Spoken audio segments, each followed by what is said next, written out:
안녕하세요. FTA 활용 전략 강의를 맡은 정성일 간사사입니다.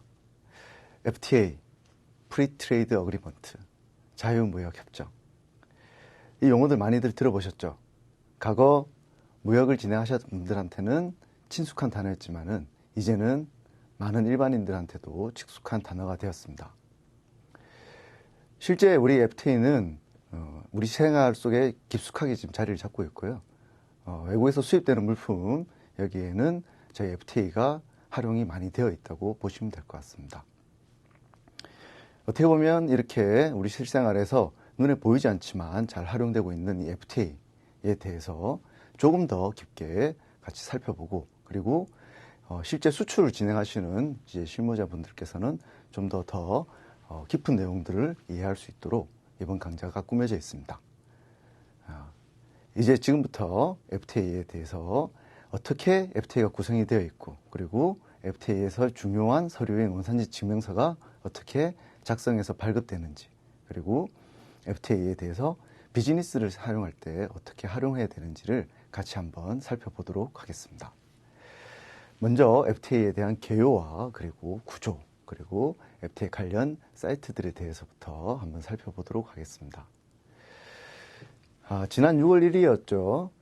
그 한중 FTA가 정식으로 서명이 되었습니다. 한중 FTA가 정식 서명되면서 정부에서는 연내에 발효를 시켜서 우리나라 최대 투자국이자 또는 우리나라 최대 수출국인 중국과의 교역을 더 활성화시켜 나가고자 하고 있습니다. 또 하나의 소식이 들려왔습니다. 즉 6월 4일 날 미국 쪽에서 그 한중미 FTA가 협상이 시작이 되었죠. 중미 국가 6개의 국가와 함께 이제 FTA가 이제 진행이 되시게 되고요. 이 중미를 통해서 우리는 어떻게 보면 새로운 이제 그 시장을 개척해 나가는 중요한 교두보 역할을 하게 되었습니다. 현재 우리나라 FTA 추진 사항들이 이렇게 지도로 표시될 수 있는데요. 여기에 보시면 뭐 러시아라든지 그리고 중국이 빠져 있기 때문에 파란색이 별로 없어 보이십니다. 그죠? 그런데 이제 중국이라든지 그다음에 중남미 쪽 하고 FTA가 체결되는 순간 지도에서의 파란색은 점점 더 늘어날 것으로 예상이 됩니다. 즉 거의 전 세계 모든 국가들하고 FTA가 체결될 수 있는 그런 날이 곧 다가올 수도 있는 거죠. 그럼 2015년도 1월 1일 기준으로 해서 우리나라가 체결되어 있는 FTA에 대한 현황들을 같이 한번 살펴보도록 하겠습니다. 지금 현재 우리나라는 11개의 FTA가 같이 체결이 되어 있습니다. 그리고 국가 수로 따지면 총 50의 국가가 이제 진행이 되고 있고요. 이렇게 11개 FTA인데 50개의 국가로 늘어날 수 있는 이유는 이제 EFTA의 4개국, 그리고 EU의 28개국, 그리고 아세안 국가의 10개국들이 이제 저희랑 같이 FTA가 체결이 됐고, 이게 이제 발효돼서 진행이 되고 있기 때문에 그렇습니다. 이 하단에 보이시는 그 각국의 이제 협정상에 있는 이 국가들은 한번 이제 읽어보시길 바라겠고요. 어느 국가와 우리나라가 FTA를 체결되어 있는지는 상당히 중요합니다. 이 부분은 나중에 원산지 증명서라고 하는 부분에서 상당히 중요한 역할을 하시게 되는데요. 이 부분들에 대해서는 뒤에 또 자세히 한번 설명을 드리도록 하겠습니다. 그리고 현재 우리나라는 이제 그 콜롬비아, 중국, 그리고 뉴질랜드, 그리고 베트남까지 해서 총 4개의 FTA가 이제 협상이 타결이 되어 있는 상태입니다. 그리고 연내에 그 뉴질랜드하고 베트남 그리고 중국은 연내 발효를 목표로 해서 국회 동의안이 이미 제출이 되어 있는 상황이죠. 그리고 아울러서 신문지상에서도 많이 보시겠지만은 뭐 TPP라든지 FTA, FTAAP 그리고 RCEP 등과 같이 메가 FTA라고 부르는 어떻게 보면 지역 FTA가 이제 많이들 체결을 준비를 앞두고 있습니다. 이 일은 이제 신문지상에서부터 지금 현재 체결되어 있고, 그리고 앞으로 체결이 이제 예상되어 있는 부분들을 쭉 이렇게 살펴보시면 이제 이 FTA는 하나의 흐름이고, 그죠? 하나의 트렌드가 된다는 것들을 여러분들 아시겠죠? 이 트렌드를 잘 타고 들어가야지만이 성공할 수 있는 것도 여러분 잘 알고 계실 겁니다. 그렇기 때문에 더 이상 늦기 전에 저희는 이 트렌드에 맞춰가지고 FTA를 잘 활용할 수 있는 방안들에 대해서 같이 한번 고민해보고 그리고 연구해 보시길 바라겠습니다. 그러면 이 FTA는 언제부터 탄생이 됐고 그리고 어디에서부터 유래가 됐는지에서부터 같이 한번 살펴보도록 하겠습니다. FTA가 어떻게 보면 가장 최근에 가장 이렇게 많이 들리기 시작했는데요. 예, 맞습니다. 이게 2000년도 후반대부터 FTA라는 용어들이 많이 사용이 됐는데 그러면 그 전까지는 FTA에 대처할 수 있는 부분이 없었느냐 이렇게 살펴보면 1948년에 가트라고 하는 무역체계가 있었습니다. 그리고 이 무역체계는 1995년에 WTO라고 하는 세계무역기구가 탄생이 되면서 WTO 체제로 바뀌게 됩니다. WTO 체제는 보시다시피 모든 상품 시장을 개방을 하고 있고요. 그리고 비관세 장벽을 철폐해 나가고자 하는 목적을 가지고 있습니다. 그래서 궁극적으로는 이제 자유무역화를 추진해 나가는 부분들이 WTO의 궁극적인 목적이었죠. 그러면서 상품뿐만 아니고 서비스 그리고 지식재산권과 같이 포괄적으로 어떤 자유무역을 증진해 나가려고 노력을 했던 부분입니다. 근데 WTO의 가장 큰 특징 중에 하나가 뭐냐면 모든 국가를 동등하게 대우하는 MFN, Most Favored Nation, 즉 최혜국 대우 원칙이라는 부분들이 적용이 됩니다. 즉 WTO의 회원국 사이에서는 모두 동등하게 세율을 적용시키는 거죠. 혹시 수출입 통관을 한번 해보시게 되면 특히 수입 통관을 하실 때 저희가 관세율 중에서는 WTO 협정관세라는 게 있습니다. WTO 협정관세라는 부분이 있습니다. 이 WTO 협정관세라고 하는 부분들은 어떻게 보면 WTO 가입되어 있는 국가에서 수입되기만 하면 그 물품에 대한 어떤 증빙 자료가 없어도 그 해당 국가가 WTO에 가입되어 있으면 무조건 관세율의 혜택을 줄 수 있도록, 즉 3순위로서 기본 관세보다 낮은 경우에 우선해서 적용할 수 있도록 만들어 놨습니다. 지금 모든 회원국들한테는 동일하게 혜택을 주는 거죠. 근데 이렇게 WTO 체제 내에서 동일한 혜택을 다 주고 있다가 보면 사람도 마찬가지듯이 국가도 마찬가지입니다. 즉 내가 좀 더 친한 국가가 있고 내가 좀 더 교역량을 늘려나가야 되는 국가들이 분명히 생길 수가 있습니다. 그죠? 그래서 그런 국가들하고 이제 따로 계약을 하나씩 체결해 나가기 시작합니다. 그게 바로 WTO 체제 내에서 발생되는 FTA라고 하는 부분입니다. 그래서 현재 2006년부터 현재까지 지속적으로 지금 진행이 되고 있고 이에 대한 부분들은 트렌드로서 계속해서 확대해 나갈 것으로 예상이 되고 있습니다. FTA는 가장 큰 특징 중에 하나가 바로 이 양자주의라고 부르는 또는 지역주의라고 부르는 이런 이제 특징이 있습니다. 그래서 WTO는 WTO 협정이라고 부르지만 FTA는 그죠? 한미, 한EU, 그리고 한아세안 FTA 이런 식으로 한국과 계약이 체결되어 있는 국가 이런 각각 이름을 다 가지고 있습니다. 그래서 저는 양자주의라고 표현하고 있고요. 그리고 지역주의 같은 경우에는 이제 특정 지역의 어떤 경제 공동체와의 계약이 이제 체결이 되시는 부분이기 때문에 이런 지역주의라고도 표현을 하고 있습니다. 여기에서 이제 저희는 FTA의 가장 큰 성격인 원산지 증명서 부분들도 나오시게 된다고 생각하시면 됩니다. 즉 WTO 체제 내에서는 WTO 회원국들 사이에서는 동일한 조건으로 다 진행이 되기 때문에 이 국가가 WTO의 회원국이냐 아니냐 이것만 잘 생각하셨으면 되는데 이제 FTA 같은 경우에는 계약이 서로 다르게 됩니다. 미국과의 계약이 서로 다르고 EU 국가와의 서로 계약이 다르고 아세안 국가와의 계약들이 다 다르게 됩니다. 그리고 이 각각의 계약에 따라서 적용되는 세율들도 다 달라지시게 되는 거죠. 그렇기 때문에 어느 국가에서 이 물품이 수입이 됐는지 그리고 수출해 나가는지에 대해서 증빙할 수 있는 자료가 필요하시게 됩니다. 그게 바로 뭐죠? 여기 적혀져 있듯이 원산지 증명서라고 하는 부분입니다. 그래서 FTA는 이 원산지 증명서와 뗄래야 뗄 수 없는 관계가 되어 있고요. 그리고 저희 앞으로 강좌 부분에서도 이 원산지 증명서를 어떻게 발급해 나가고 그리고 원산지를 발급하기 위한 기준은 어떤 것들이 있는지 이런 부분들을 같이 한번 살펴보게 될 겁니다. 그리고 비회원국들에 대해서는 WTO 협정 범위 내에서 관세 및 제한을 계속해서 유지해 나가고 있죠. 그러면 정리를 해보자면 FTA라고 하는 것은 WTO라고 하는 세계무역기구의 자유무역에 대한 협정에서 어떻게 보면 양자 간 그리고 또는 지역적으로 국지적으로 계약을 다시 체결해서 이걸 자유무역을 좀 더 확대시켜 나가는 그런 부분이라고 보시면 될 것 같습니다. FTA에 대한 이제 정확한 전형을 다시 한번 살펴보면 FTA, 그죠? Free, 자유입니다. 자유. 자유는 뭐죠? 자유무역, 즉 시장을 개방해 나가는 이런 부분이라고 보시면 되고요. 트레이드, 무역입니다. 무역.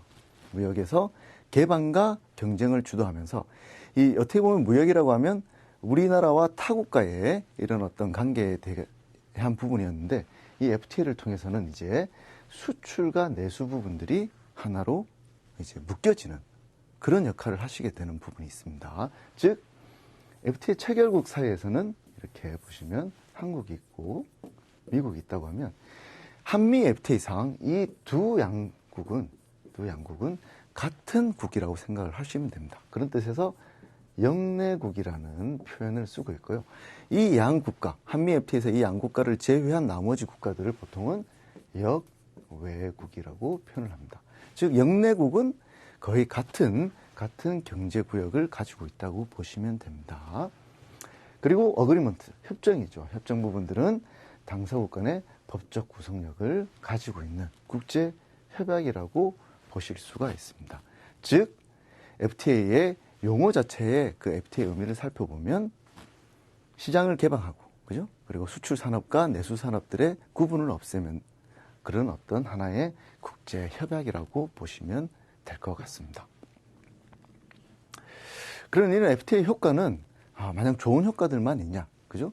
양국 간의 교역을 활성화되면서 물품들이 많이 왔다 갔다 하고, 그리고 기존에 납부하셔야 될 관세액이나 이런 부분들도 좀 더 적게 납부를 할 수 있는 이런 순방향도 있지만은 이 FTA에 대해서는 역방향, 역효과라고도 표현하죠. 역효과에 대해서도 이제 고민을 하지 않을 수가 없습니다.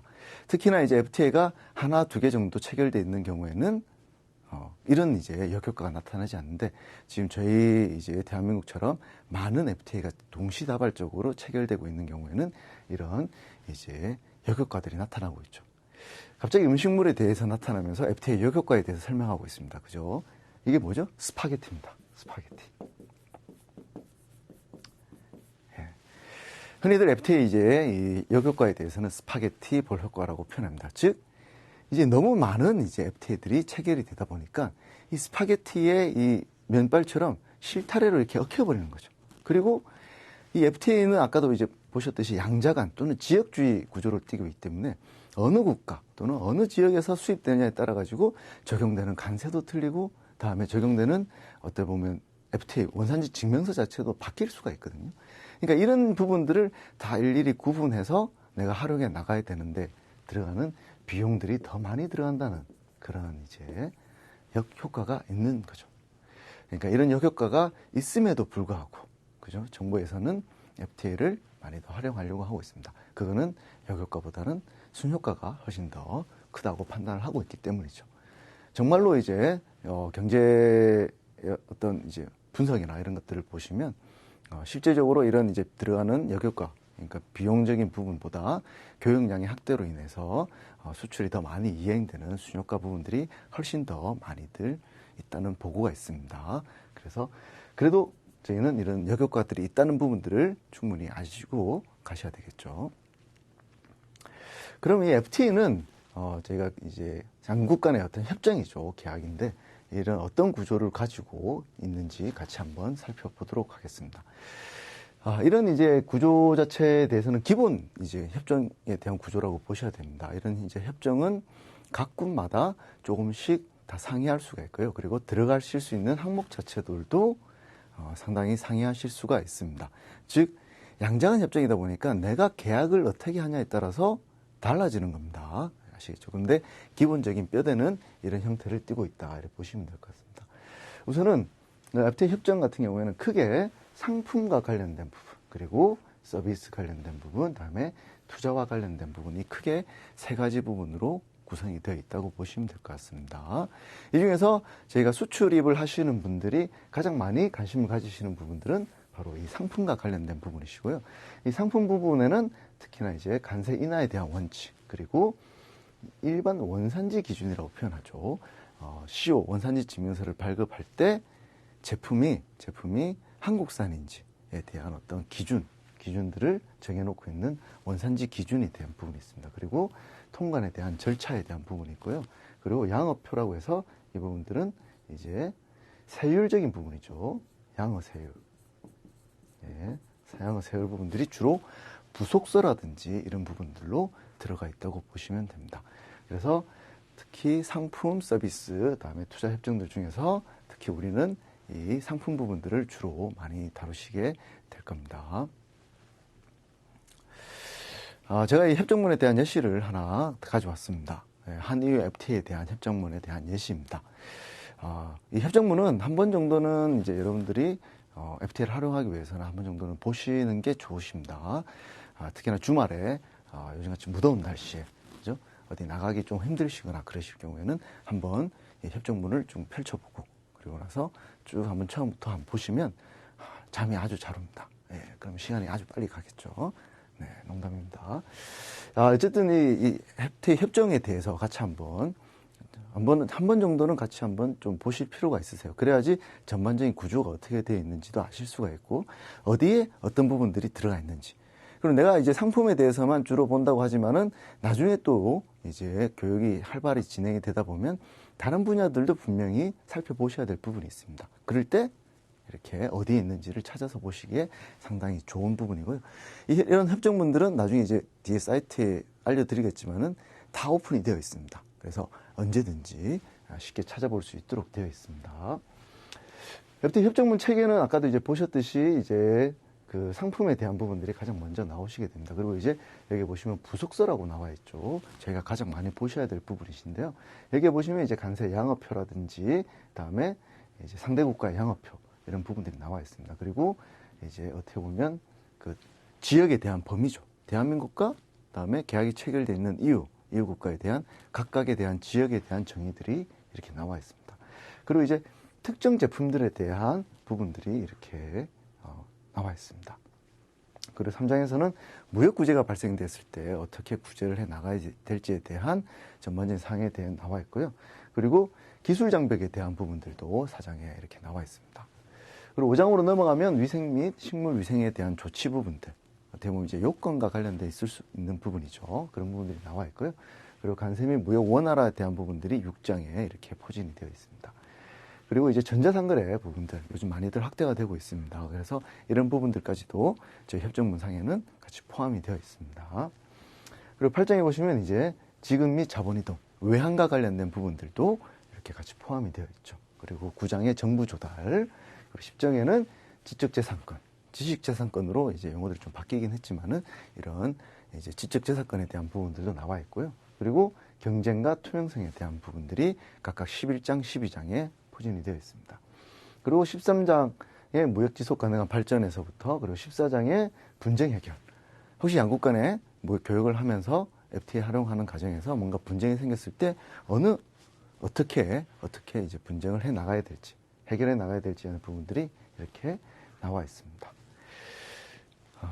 이런 식으로 이제 보시면 거의 대부분의 한유 FTA 같은 경우는 협정문들의 내용들이 많이들 들어가 있는 그런 협정이라고 보시면 됩니다. 그래서 제가 이제 EU FTA 협정에 대한 부분들을 이제 가져왔고요. 여러분들은 이제 여러분들이 주로 많이 사용하시고 있는 그런 FTA에 대한 부분들을 에 대한 협정문을 꼭 한번 같이 한번 살펴보시기를 권해드리겠습니다. 그런 이런 이제 협정들이 상당히 많이 있을 거잖아요, 그죠? 왜냐하면 저희가 지금 벌써 11개 FTA를 체결했고 50개국하고 FTA가 지금 교역이 체결되고 있습니다. 그럼 이렇게 많은 FTA 협정문들을 다 저희가 적용할 때마다 일일이 협정을 다 뒤져보면서 다 살펴봐야 될까요? 그러면 너무 이제 소비 힘이 들죠. 힘도 들고 그리고 이제 업무를 처리하는 데 있어서도 많은 로드가 걸릴 걸로 예상이 됩니다. 그래서 이런 FTA 협정문들을 이제 국내에서 적용을 하실 때 어떻게 하면 잘 적용을 해 나갈지 집행에 관해서 하나의 법률을 만들게 됩니다. 그게 바로 FTA 특례법이라고 표현을 하고 있습니다. FTA 협정은 아까 어그리먼트라고 하는 부분에서도 보셨듯이 국제적인 이제 협약입니다. 국제 협약이고 이런 국제 협약은 우리 국내 법률에서도 국제 법규는 그죠? 국내법과 같은 효력을 가지도록 이렇게 헌법에 기재가 되어 있습니다. 즉 상대 국가의 이제 하고의 약속이긴 하지만은 국내에서 이렇게 제정되어 있는 법률들과 동일한 효과를 가지고 있는, 동일한 지위를 가지고 있다고 보시면 됩니다. 그런 이런 이제 동일한 지위를 가지고 있는 협정들을 어떻게 보면 실질적으로 우리 국내에서 적용을 하실 때 중요한 부분들을 따로 모아서 하나의 법률로 만들게 되죠. 그 부분들이 바로 FTA 특례법에 대해서 설명을 하고 있고요. 풀네임은 자유무역협정의 이행을 위한 간세법의 특례에 관한 법령입니다. 특례에 관한 법령입니다. 간세법의 특례에 관한 법령입니다. 그죠? 이런 FTA 특례법은 한칠 FTA가 2004년도에 이제 체결이 되면서 처음에 도입이 됐고요. 지금 2013년도에 1월 1일자에 일부 개정을 거치면서 지속적으로 개정이 되면서 저희 통관이라든지 그리고 FTA에 대해서 실행을 할 때 많은 영향을 미치고 있습니다. 앞으로 더 많은 이제 개정 작업들이 이루어질 수도 있겠죠. 왜냐하면 지금 현재 기다리고 있는 메가 FTA들이 상당히 많이 있기 때문에 그런 부분에서는 이런 FTA 특례법이 더 많은 개정이 있을 거라고 예상이 되고 있습니다. 그럼 이런 FTA 특례법의 지위는 어떻게 되는지 같이 한번 살펴보시면 FTA는 FTA 특례법 제3조 1항에 의하면 지금 현재 간세법에 우선해서 적용한다고 되어 있습니다. 즉 FTA 특례법이라고 하는 것 자체가 FTA의 특례에 관한 규정입니다. 그죠? 특례, 특별하게 이렇게 뽑아놓은 어떤 법령입니다. 그렇기 때문에 간세법에 우선해서 적용을 한다고 되어 있고요. 다만 FTA 특례법상에 규정되어 있지 않은 내용들은 어디를 따른다? 간세법상에서 정하는 바에 따르도록 되어 있습니다. 그죠? 그래서 협정 및 FTA 특례법상에 없는 내용들은 간세법상의 내용들을 준용을 하도록 되어 있습니다. 그리고 FTA 특례법 제3조 2항에 의하면 이 법 또는 간세법이, 이 법이라고 하면 FTA 특례법이죠. 그리고 간세법이 협정과 상충하는 경우에는 협정을 우선해서 적용을 하도록 되어 있습니다. 이렇게 되어 있는 이유는 상대국의 권리 침해에 대한 우려가 있는 거죠. 왜냐하면 우리는 상대 국가에 어떻게 보면 정부 대 정부, 국가 대 국가로 계약을 체결한 겁니다. 그죠? 이 계약이라고 하는 건 상당히 중요한 겁니다. 하나의 약속이고 신뢰를 깨트리면 안 되는 거죠.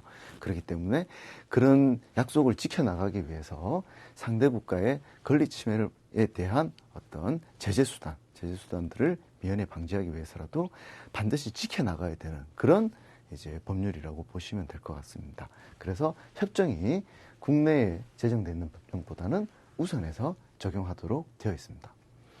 이런 부분들을 이제 순서로 이제 따져보면, 그죠? 협정이 어떻게 보면 가장 우선해서 적용이 되고 있고요. 그리고 간세법에 대한 특례죠, 특례.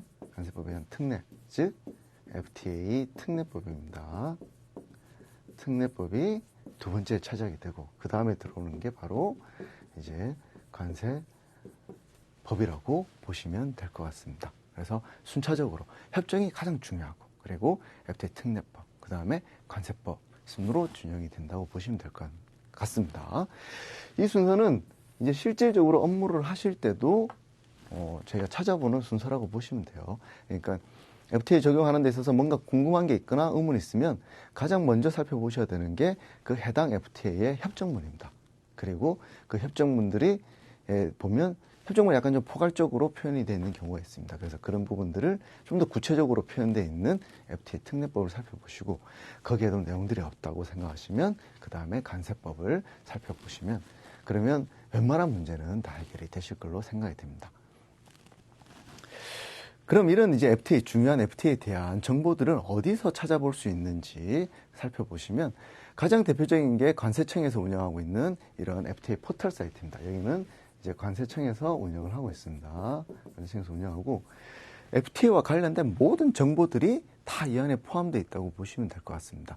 나중에 이제 뒤에서 이제 차차 공부를 하시면 배우시게 될 원산지 결정 기준에서부터 그리고 상대 국가의 세율이 어떻게 되는지 그리고 우리가 수입할 때 세율은 어떻게 되는지, 그리고 FTA 협정문들은 어떻게 구성이 되어 있는지, 그리고 저희가 나중에 이제 보시면 인증수출자라고 하는 부분들도 있는데 그런 인증수출자와 관련된 내용들은 어떻게 되어 있는지, 그런 내용들이 이 FTA 포털 사이트에 다 포함되어 있습니다. 그렇기 때문에 이제 FTA를 하면서 이 사이트는 꼭 한번 들어가셔서 어떻게 구성이 되어 있는지를 잘 살펴보셔야 될 것 같습니다. 그리고 FTA 포털 사이트와 마찬가지로 이제 무역협회죠. 무역협회와 기타 이제 기관들이 같이 모아서 이런 사이트를 하나 만들었습니다. FTA 무역종합지원센터라고 하고 1380이라고 하는 번호가 있습니다. 이렇게 이쪽 사이트도 이제 FTA 포털 사이트, 관세청에서 운영하는 FTA 포털 사이트와 마찬가지로 많은 정보들이 들어가져 있습니다. 그렇기 때문에 FTA를 시작하는 입장에서는 이런 사이트들을 꼭 들어가셔서 살펴보시길 바라겠습니다. 어느 사이트가 더 좋다 나쁘다를 판단할 수는 없습니다. 둘 다 상당히 좋은 사이트이시고요.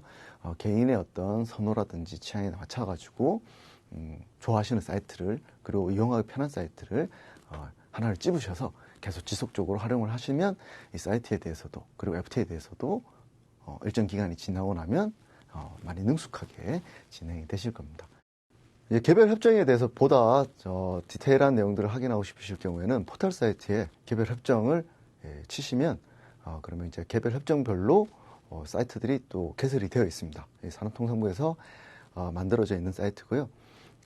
이쪽에 들어가시면 이제 각 개별 협정별로 어떤 소식이라든지, 그리고 어떤 협정문이라든지, 그리고 경제 효과가 어떻게 되는지에 대한 연구 논문이라든지 이런 부분들이 아주 많이 들어가 있습니다. 그렇기 때문에 내가 현재 진행하고 있는 협정에 대해서 궁금하시거나 또는 앞으로 진행해야 될 어떤 협정에 대해서 궁금하신 사항들이 있으시면 그럼 이쪽 이제 개별 산통부에서 만든 사이트를 통해서 확인하시면 보다 더 정확하고 디테일한 이제 협정에 대한 내용들을 한번 확인하실 수가 있으실 겁니다.